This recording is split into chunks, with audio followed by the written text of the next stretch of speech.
আজ মশলা ধোসা করব।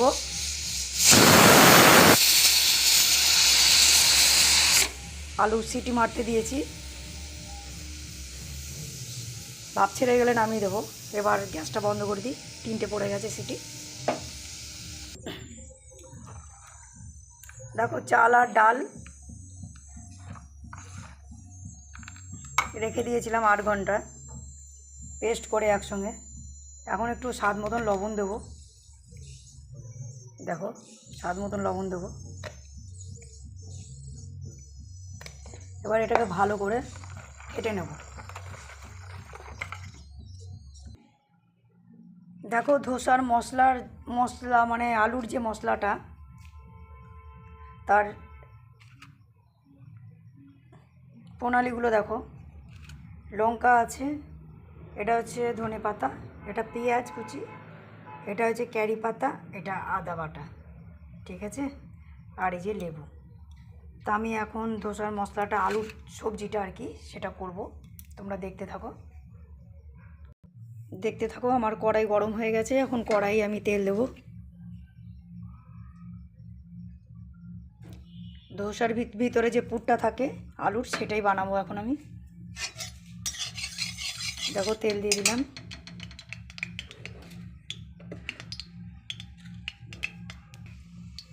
একটা শুকনো লঙ্কা দিলাম,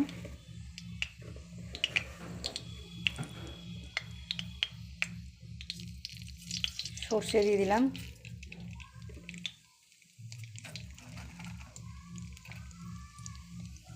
মৌরি দিয়ে দিলাম,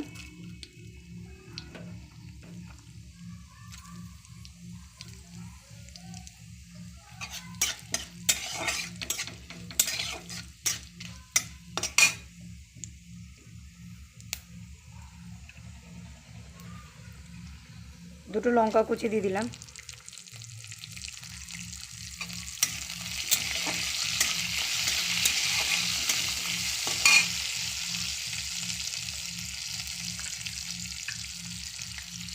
দুটো পেঁয়াজ কুচি দিয়ে দিলাম,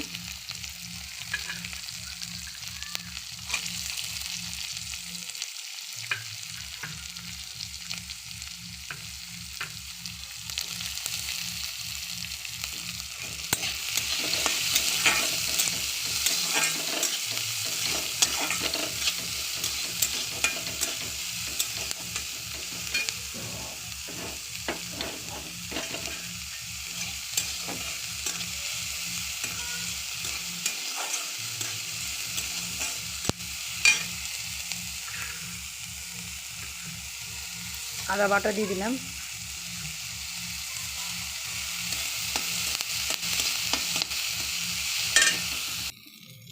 স্বাদ মতো হলুদ দিলাম। হলুদের কালারটাও ভালো হয়।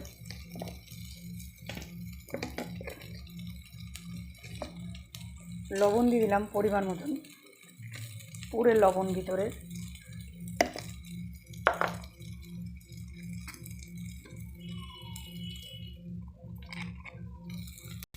দেখো লঙ্কা গুঁড়ো দিয়ে দিলাম,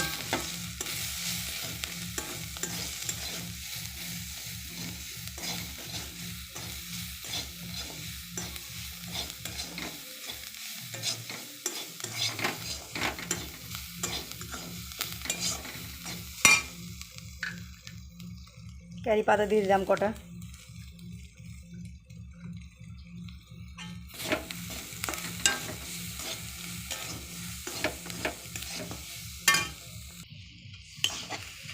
আলুটা দিয়ে দিলাম, সিদ্ধ আলুটা।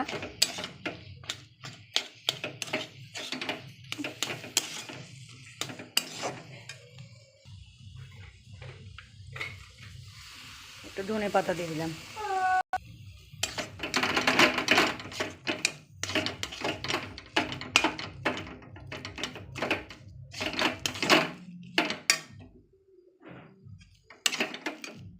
দেখো আমার পুর রেডি হয়ে গেছে। এবার পুরের মধ্যে একটু লেবু দিয়ে দেবো।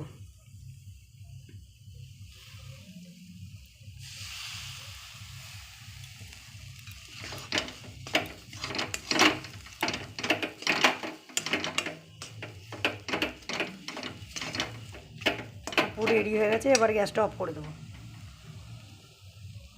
দেখো আমি এখন ধোসা বানাবো। ধোসার ভিতরে পুরো আমার রেডি হয়ে গেছে। দেখো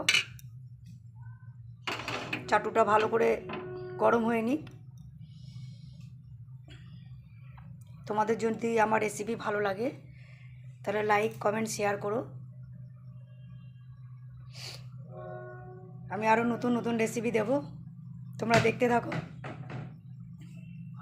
আর কে কোথা থেকে দেখছো আমায় কমেন্ট করো। দেখো গাইস, আমার এই ধোসাটা হয়ে গেছে। আমি এটা ভাজ করে তুলে নেব।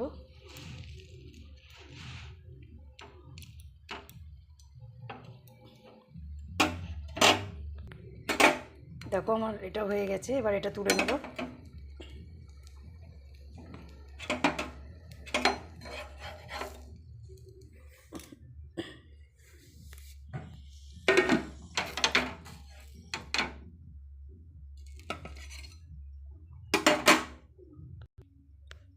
দেখো বাদামের চাটনি আর ধোসা, মশলা ধোসা।